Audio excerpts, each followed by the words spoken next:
Hey, Laurie Nichols, thanks for jumping on the Chasing Unleashed podcast. I have been meaning to have you on for quite some time, and I'm excited that you're finally here on the podcast. I am as well. So good Friday morning to you. All right, so first, let's probably do what we should do and define exactly what succession planning really means. So would you take a few minutes, Laurie, talk about what you do and how you would define succession planning?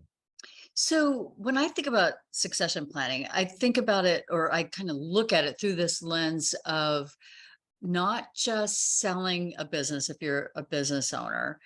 It's more about kind of that bigger picture of legacy, you know, especially if you are a business owner, if you've invested your life force energy, if you will, into this business. And so often you just get caught in that current of everything it takes, all the striving, the driving, everything that it takes to build a business.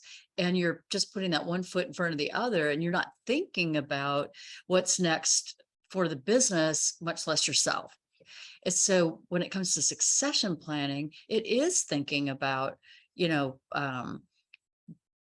do you want to build a sustainable business, one that exists past when you're running it, all that kind of stuff. It's big stuff, and it's consequential kind of stuff that you have to think about. And too often, again, people are just caught in that current of the day to day. They don't think about it.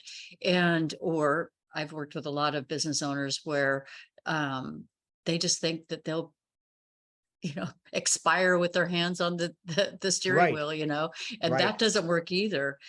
Succession planning is so much about being intentional about what you want to happen with the business. And from an owner perspective, it's filling all of the shoes that you wear, if you will.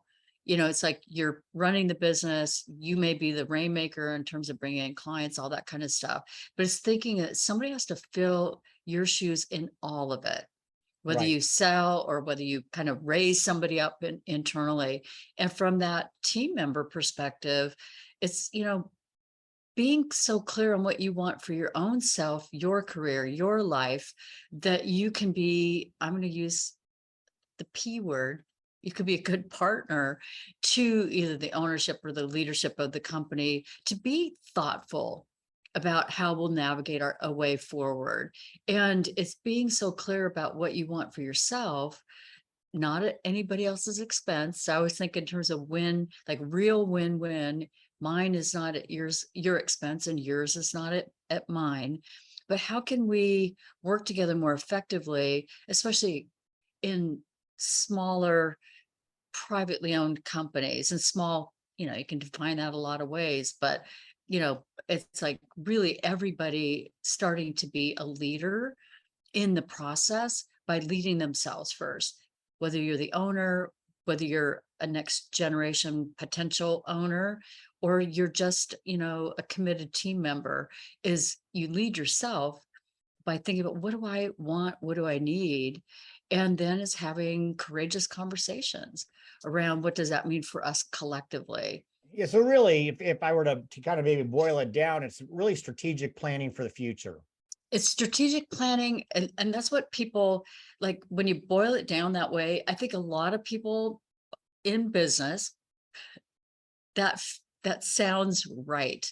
And what I find is so difficult about that is that kind of left brain idea of strategic planning is impeded by all the not so left brain stuff Right, going on underneath the surface. Because if right, if I'm a team member or possibly a younger partner, and I'm literally worried about what's going to happen to me because there aren't any conversations, much less courageous conversations. And the calls that I've been getting this year are all from next gen professionals. There's no communication. We're not talking about it. And now they've got, they're not quiet quitting, which is kind of the term of the day. They're more like one foot out the door because they're you start to, you by not having those conversations, you trigger that, it's not fight or flight so much as kind of a stress response. I got to take care of myself. It doesn't feel safe because we're not talking about it. And now I don't know what's going to happen.